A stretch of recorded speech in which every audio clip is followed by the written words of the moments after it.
여러분 다들 시험 보느라 고생 많았습니다. 자, 이 첫 번째 고등학교에서 보는 시험, 이 3월 학력평가요. 여러분들 참 잘 풀어봤죠? 근데 문제들 다 어땠어요? 좀 어려웠나요? 쉬웠나요? 그런 얘기를 여기 칠판에서 이제 할 겁니다.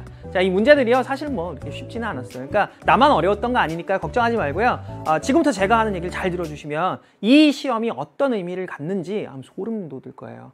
그냥 보는 시험이 아니에요. 자, 이 시험은요 이런 의미를 갖습니다. 중학과학의 마무리와 함께 고등과학으로의 첫 걸음, 연결시켜주는 그런 연결고리 역할을 합니다. 이게 왜 중요하냐면요, 중학교가 봤더니 다 중학교과학 내용이야. 이거 뭐 별로 의미 없는 거 아니에요? 막 이럴 수도 있어. 근데 아닌 겁니다. 왜? 중학교과학하고요 고등학교 1학년 통합과학 있잖아요. 이 두 개는 서로 연결돼 있어요. 즉 통합과학은요 중학과학하고 연계돼 있다. 연계율이 무려 70%입니다. 그래서 되게 중요한 시험이 사실 3월 학력평가입니다. 이런 3월 학력평가 다 풀어봤잖아요. 어떤 특징이 있는지 저와 함께 한번 확인을 해볼 겁니다. 자, 첫 번째 특징, 3월 학평의 특징 첫 번째는 중학과학의 총괄적인 마무리였다. 전체 내용을 아우르는 출제 범위를 갖고 있었다는 거. 여러분 알겠지만 중학교 내용들이 자꾸 이렇게 뚝뚝뚝 튀어나올 겁니다. 특히나 문제로 보면요. 3, 4, 5, 7, 12, 13, 19번 문항 같은 경우에는 아예 중학교 내용이에요. 이래서 이거 뭐 의미 없잖아요. 이러면 안 되는 거예요. 사실은. 왜? 아까도 얘기했듯이 비교적 다른 문제들 그리고 중학교 내용에 치우친 그 문항들도 치우쳤다는 표현을 썼잖아요. 제가. 왜? 고등학교 과학하고 연계되는 내용 위주로 구성이 돼 있어요. 이러니까 통합과학하고의 연계를 조금 염두에 두었다라고 봐도 틀린 얘기가 아니라는 거지. 크게 무슨 뜻이냐? 3월 학력평가를 통해서 여러분들이 고등학교 1학년 통합과학을 미리 맛보기 하라는 얘기입니다. 그렇게 해서 충격을 조금 줄이자. 그리고 아무래도 이런 의미를 갖고 있기 때문에 3월 학력평가, 즉 중학교 과학을 마무리 잘 해놓은 친구들은요. 고등학교 통합과학, 나아가선 2학년 때 배우는 물리원, 화학원, 생명과학원, 지구과학원 이것들도 조금 충격을 줄이면서 어렵다는 느낌이 조금 덜하면서 조금 더 편안하게 공부를 할 수 있지 않겠느냐라는 게 제 개인적인 생각이고요. 아마도 그렇게 될 겁니다. 자, 무슨 뜻이라고요? 3월 학평은 중학교 과학과 고등학교 과학의 연결고리 역할을 한다. 무슨 뜻? 고등통합과학은 중학과학의 70%가 연계되어 있다.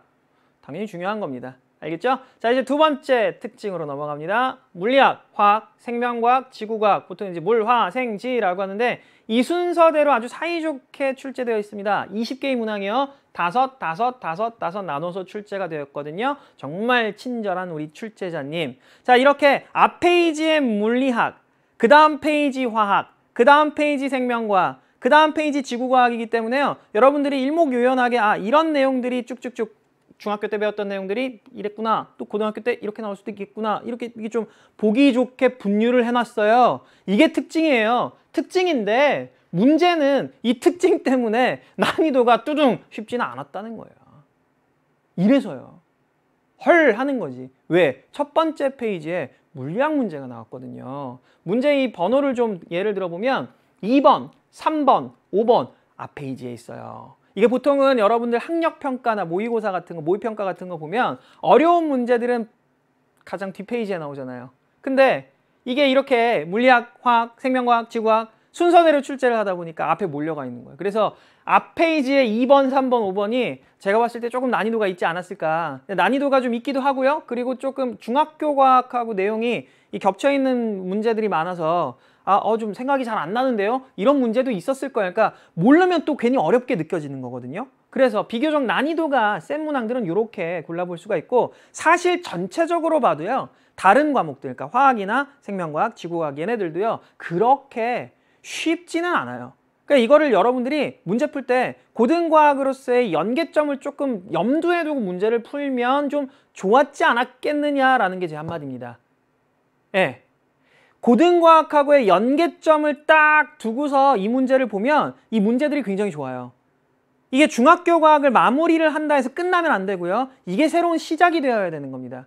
그 새로운 시작에 관한 것들을요 해설에서 쫙 이야기를 해줄 거예요. 내가 이렇게 쫙 어떻게 연결이 될 거야, 어떻게 연결이 될 거야 하면서 이렇게 조금씩 말씀을 드릴 거거든요. 그리고 그런 내용들은 전부 다 어디서 확인할 수가 있느냐? 학교시험 3주 완성이라고요. 아주 굉장히 좋고 유익하고 즐거운 그런 강좌가 제 페이지에 이렇게 준비가 되어 있습니다. 자, 그 내용 통해서 여러분들 고등통합과학도 마무리를 할 수가 있을 거고요. 자, 3월 학평은 그런 용도로 사용하시는 게 맞습니다. 그게 정확한 3월 학평의 사용법입니다. 알겠죠? 저는 해설에서 다시 뵙겠습니다. 감사합니다.